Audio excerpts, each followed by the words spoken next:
अगर जब तक हमें न्याय नहीं मिलता, क्योंकि अभी तक तो ना तो न्यायालय से और न सत्ता पक्ष से हमें कोई न्याय मिला है, तो जब तक न्याय नहीं मिलता तब तक आंदोलन अनवरत जारी रहेगा। भले ही हमें और तारीख शहादत दिवस है, उस 17 तारीख को हमने ये तय किया है कि हम जंतर मंतर पे, क्योंकि पूरे बिहार में, पूरे अन्य प्रदेशों में भी एक हस्ताक्षर अभियान चलाया जा रहा है। उस हस्ताक्षर अभियान के तहत हम लोग जंतर मंतर पे इकट्ठे होंगे। पीसफुल, शांतिपूर्ण ढंग से अपने बात रखी जाएगी और 17 मार्च जो 1 महीना पूर्ण, 17 जुलाई 1 महीना पूर्ण होने के समय हम 17 तारीख को दिल्ली में सभी लोग इकट्ठे होंगे। प्रधानमंत्री और प्रेसिडेंट को हम अपने जो हस्ताक्षर अभियान है उसकी कॉपियां सौंपेंगे, अपनी मांग रखेंगे और उसको वहाँ जंतर मंतर पे दिल्ली में जो राजधानी है भारत की, वहाँ पे खड़े होकर हम सभी लोग श्रद्धांजलि अर्पित करेंगे। तो सर, एक बड़ा सवाल ये है कि न्यायिक जांच का आदेश दिया गया है और उसमें समय की भी मांग की गई है। 3 महीना का समझौता समय मांगा गया है, 3 महीना में ये पूरा कर लिया जाए। पहली बात तो देखिए, जांच का जो विषय है ना, मैं जांच के विषय को इसलिए निरस्त करता हूँ, खारिज करता हूँ सिरे से, कि जांच एक जनता का ध्यान डाइवर्ट करना, टालने का विषय है। जांच हमेशा एक टालने का विषय होता है, जांच कुछ नहीं होती। क्योंकि जहां तक सवाल है हमने जो पढ़ा है आज तक, हम अभिभाषक खुद भी हैं, तो हमने जो देखा है कोर्ट में भी प्रैक्टिकली देखा है, जांच जो है ना, जांच कोई महत्वपूर्ण अपना रोल अदा नहीं करती कानूनी रूप से। इसलिए जांच को मैं सिरे से निरस्त करता हूँ। साथ ही मैं ये जरूर कहूँगा कि अगर एफआईआर की भी गई है तो उसे पुरानी जो हमारी आईपीसी है उसमें 302 में क्यों नहीं किया गया। 302 क्लियर कट केस बनता है, इसमें ना तो सेल्फ डिफेंस का सवाल है, ना किसी अन्य बहाने लेने की आवश्यकता है।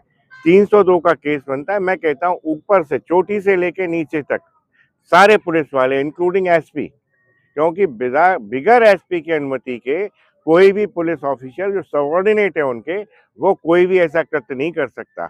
और जब आपने कृत्य को देखा है तो आपने देखा होगा कि उस आदमी को पहले सरेंडर कराते हैं, सरेंडर करा के पकड़ा जाता है, पकड़ के उसे सराउंड करते हैं, सराउंड करने के बाद उसमें 3 गोली मारी। 3 गोली से भी आपको सफिशिएंट चैन नहीं मिला, आपके लिए पर्याप्त नहीं थी, क्योंकि ऊपर से आला का हुक्म था कि इसको तो खत्म करना है।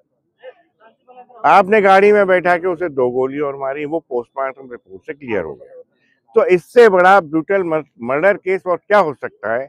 इस हत्या के केस में हत्या की धाराओं में ही एफआईआर होनी चाहिए, अन्यथा हम ना रुकेंगे ना थमेंगे और इसी तरह से चलते रहेंगे। आज शांत है, कल अशांत भी होंगे। आगे की लड़ाई कैसे लड़ेंगे? लड़ाई जिस तरह से जनता लड़ी जाती है, जनता ही सत्ताएं बनाती है और जनता ही सत्ताएं अपदस्थ कर देती है, तो सत्ताओं को अपदस्थ होने में बहुत टाइम नहीं लगेगा।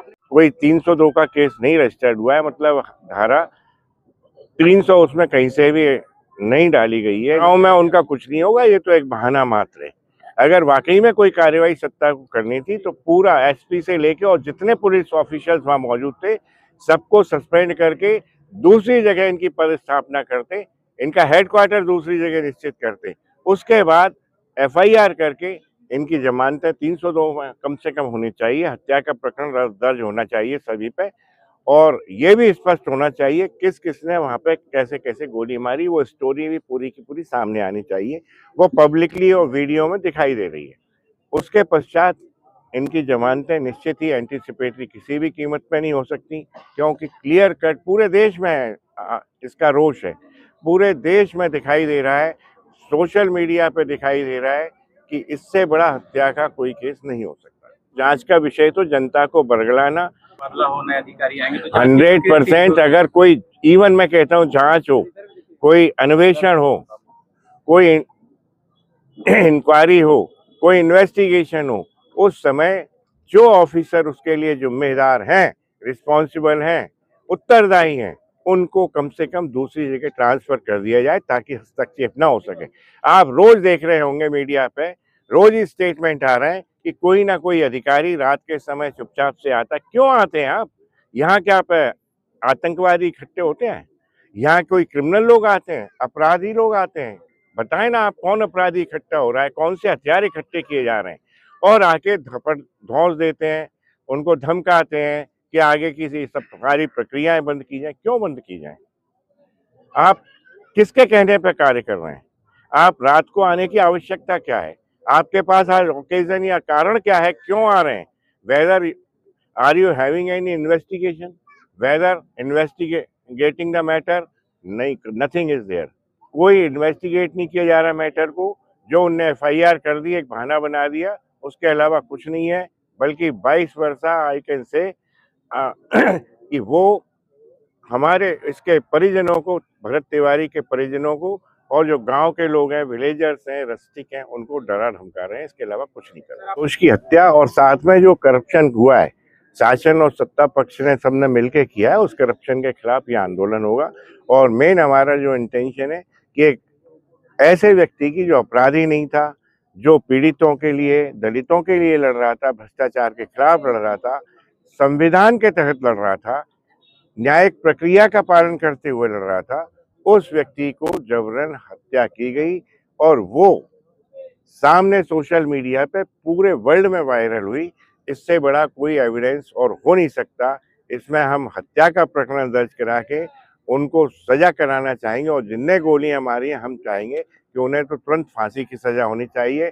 मैं भारत के समस्त अभिभाषकों से भी निवेदन करूंगा, वो किसी भी जाति और बिरादरी के हों, कि इन लोगों में कभी कोई आपसे केस लड़वाने, जमानत कराने आए, कृपा करके निवेदन करता हूं कि इनका केस कोई भी नहीं लड़े। Sir, DK